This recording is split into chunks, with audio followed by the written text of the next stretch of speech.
So it strikes me that as we're talking about the heart and it being important for the heart to be open and trusting that, it reminds me of the actual physical heart and how the valves work, and they need to be open in order for the blood to flow, and to trust that the blood flowing through is going to be fresh oxygen, right? Like learning growth.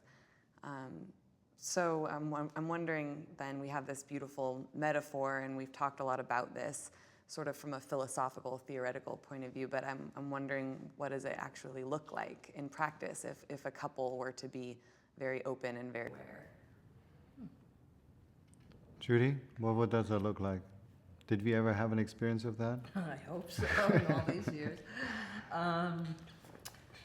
Yeah, I'm thinking about, I think I'll go back to that thing that's up for me now with this trip planning and you're planning a trip with your partner, the and beach and the mountain. Right. And so so in my experience, if I'm going to judge him, he has trouble when I throw in a new idea that he thought it was going to be this way. And then I say, oh, but maybe I want to spend another day in St. Petersburg. And another day, but and it's so hard for him to, and then the next day he'll say, okay, well, if you want to spend another day there, then da-da-da-da. So he needs time to digest. Yeah, so, but at the moment, maybe we could kind of show how it would look if in the first sense where it doesn't work. And then we could, maybe role play a little bit. Yeah. Okay. Yeah. Okay. Okay, so you can be him. We won't mention his name. So I'm thinking that I don't know that we need to fly immediately to Croatia. I'm thinking maybe stay another day in St. Petersburg. Whoa. Another day in St. Petersburg? Where did that come from? I thought we were clear about doing only a certain amount of days there. Well, you were clear. I never really signed on for that. Oh, I didn't hear that. I thought you were clear.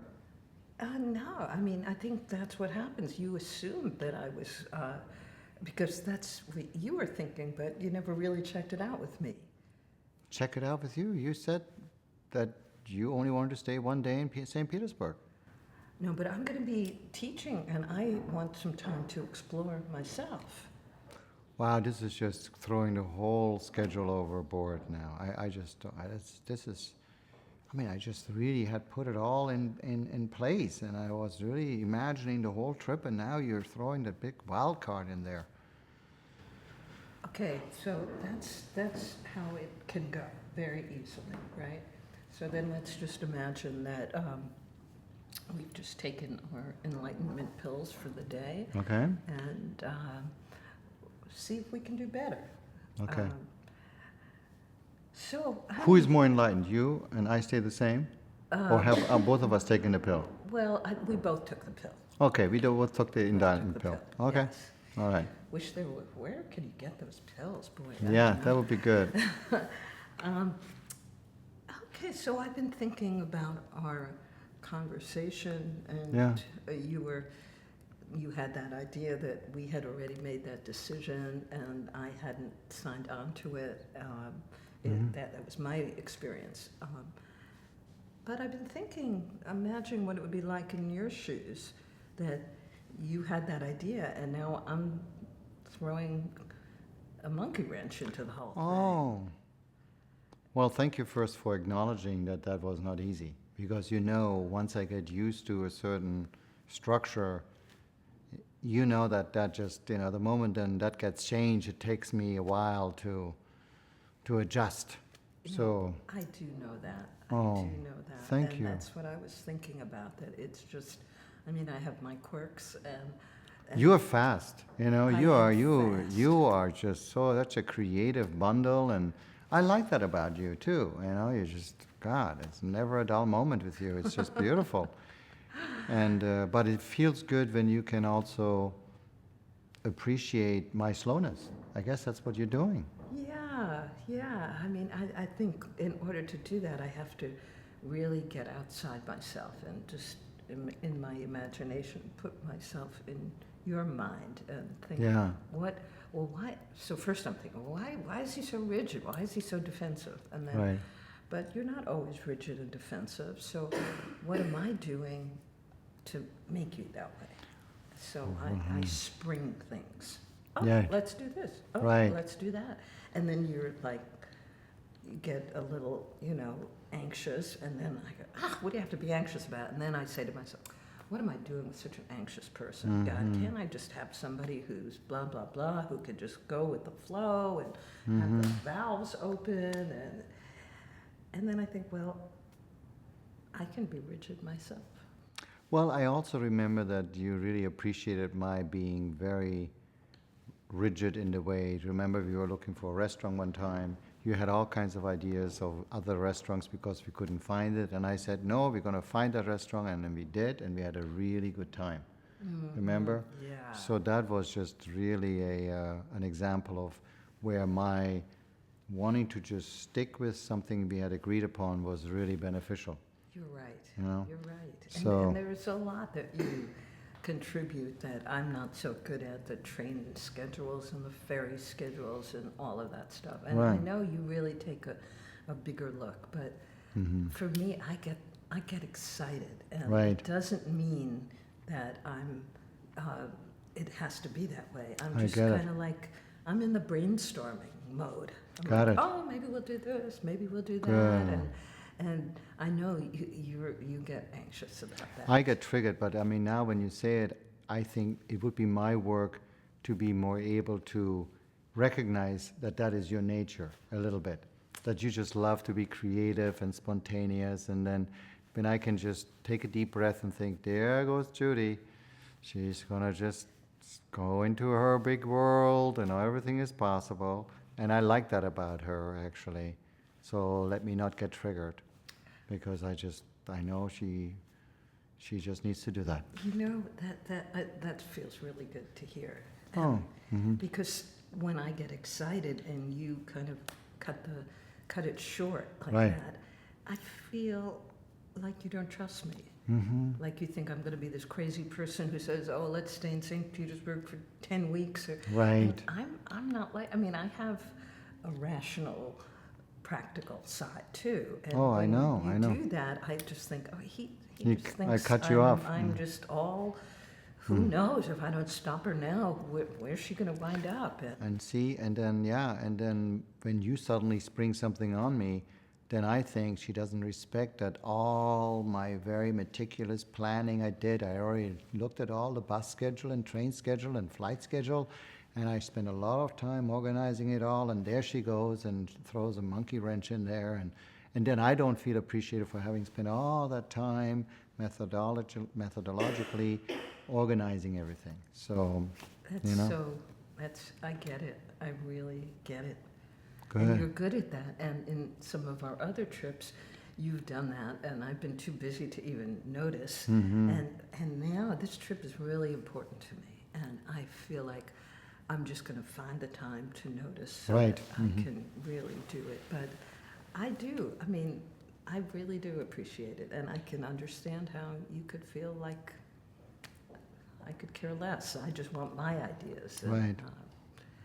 So I like that. I like that I can see your reality and the way you are normally in the world, and that you can appreciate my reality of being more grounded in some things, and that we don't have to trigger each other, but that we actually can use both of those parts that we have Absolutely.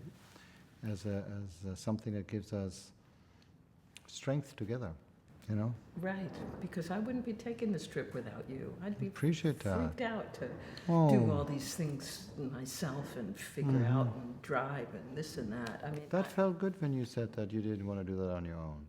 Thank you. Yeah.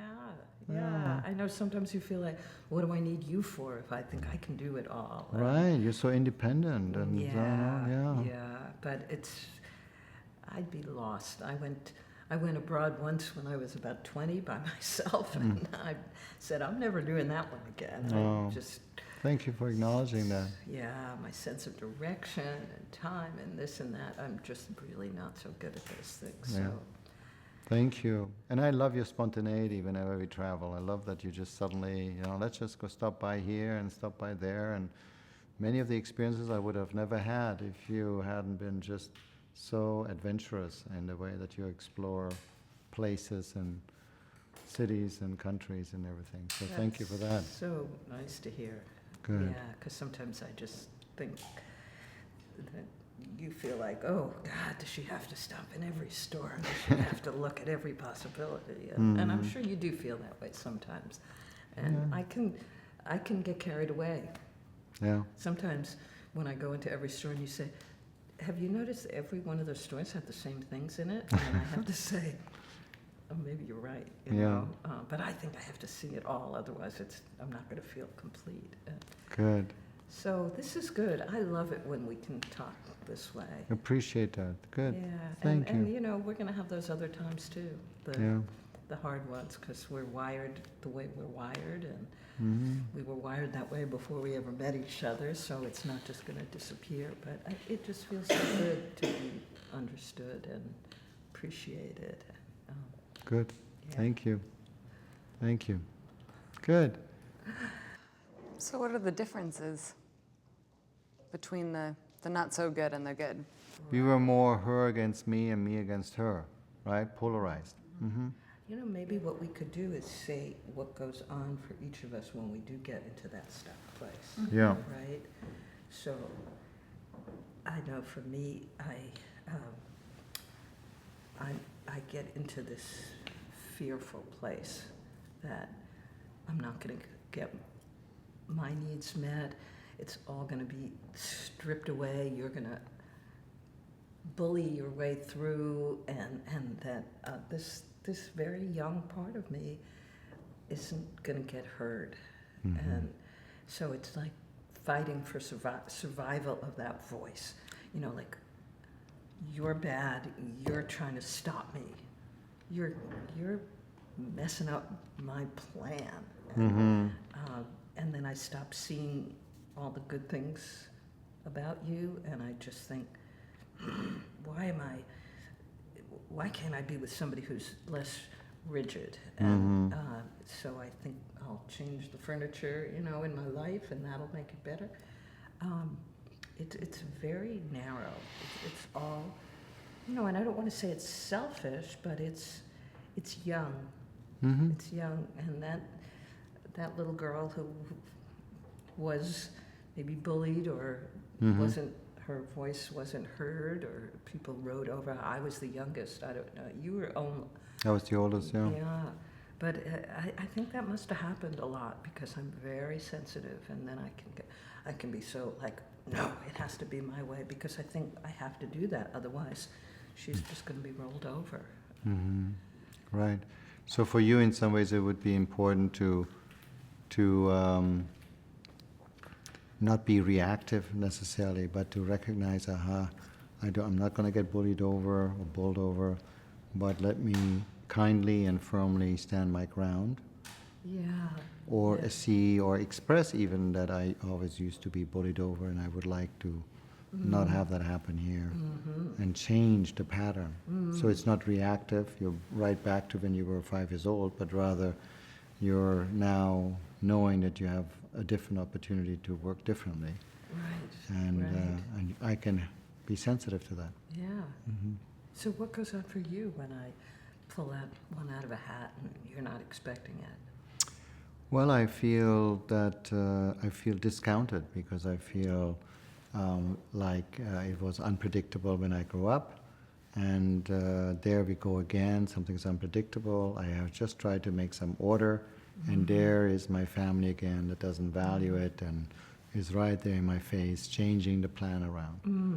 So, changing the plan around. So, actually noticing that that's my default position that I had learned from being a child or in my own family, I can now not react so strongly, but say, hey, Judy, I'm noticing you just have another idea.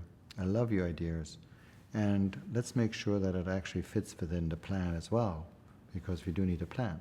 So I don't have to be reactive and say, how dare you, which is more the young person having a reaction, but rather more, I know you don't want to be a bully to me because you're not my family, but rather you're just being your creative, bubbly self.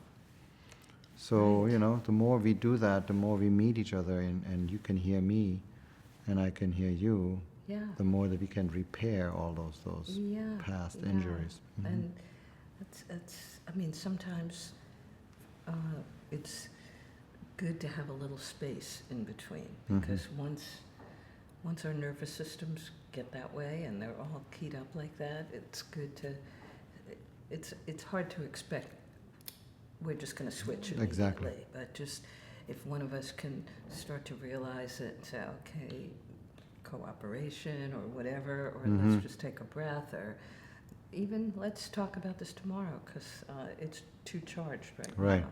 But so it's, it's like having a map of the territory. Right. We know, okay, we know this terrain. We know that I'm going to feel like my needs aren't being met, and you're going to feel unappreciated, and we're going to go there. And if we could just really understand that, that would make a big difference. Yeah.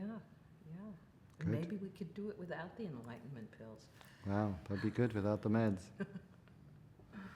So it sounds like fear.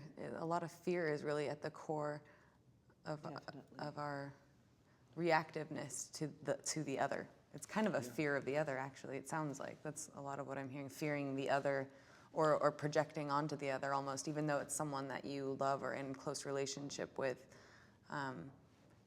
Both of you mentioned fear and feeling stepped on or feeling like you may not be valued. I think that it's very beautifully said, Stephanie. I think at the foundation of a relationship, but probably even of our human existence, is our need to be seen and need to be accepted, right?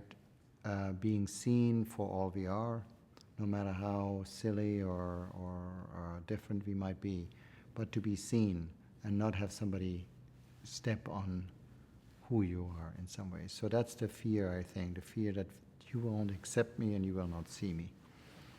So how can we bring that in? Because you noticed at the moment I said to Judy, that I love her creative vivaciousness. She felt seen, and then something can loosen, and then she can also be open to me. But the moment I say, there you go again, you're just not paying attention, then I don't see that her intention is actually just being her creative self. So being seen, I think, is at the core, and probably is our fantasy that we finally meet in a relationship somebody who will really see me, right? Somebody who will really just take me for who I am. And I think if we can, give that to our partners, at least to some degree, we will, I think, move forward in a longer term relationship, if that's our goal.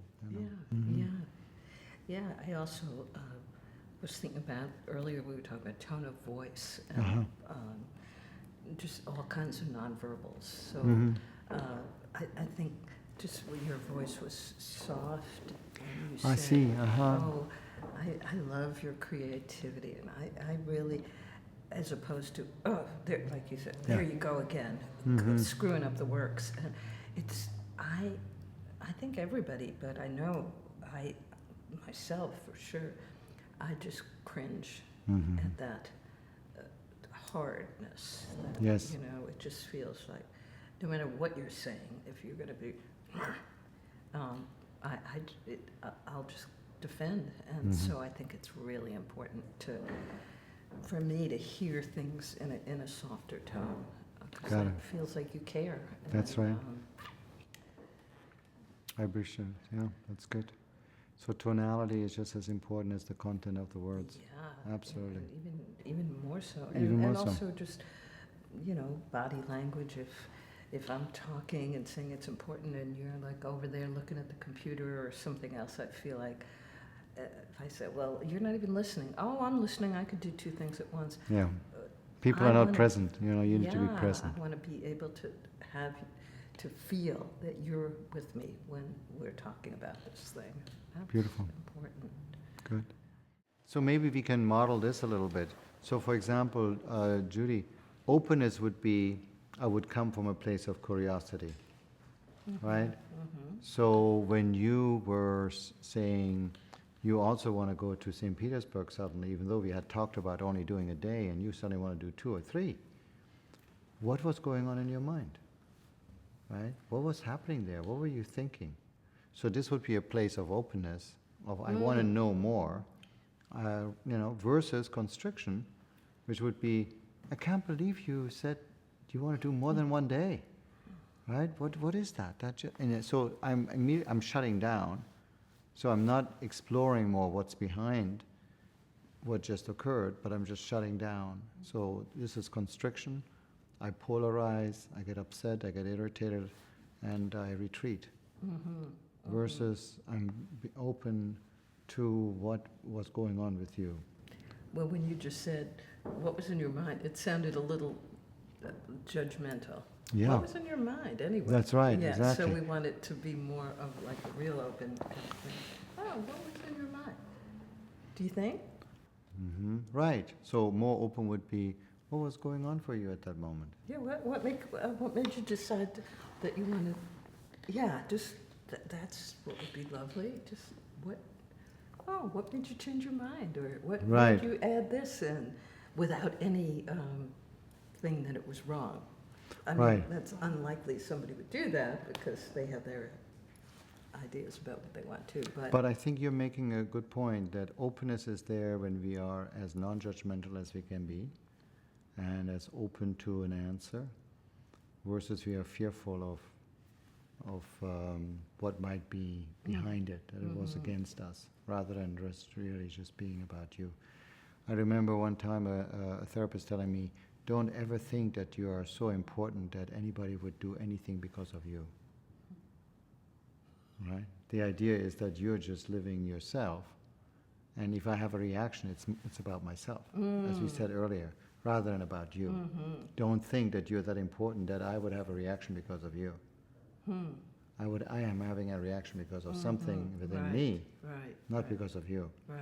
But we like to think of Right. ourselves that we are that important that actually people would react to you versus just to themselves. Right. Even even if it doesn't work for us, we think, like we feel so guilty about something. And, Right. oh, I said this and it hurt the person. Oh my God. And the person's going on with their life and they're not. That's right. So it's sort of that, I'm so important. I have so much power that I could really Influence the other. destroy you. That's right. Yeah. Well, in conclusion, I would say it's best to not be born. Second best is to die young. And if you can't help it, you just got to suffer through life. And if preferably you don't want to do that all by yourself without relationships, so you save yourself a lot of suffering. This is like one of those things where a politician says something that they think is off mic and then it gets viral. That's the end of everything. Nader's first viral statement. Yeah. That's right. That was great, though.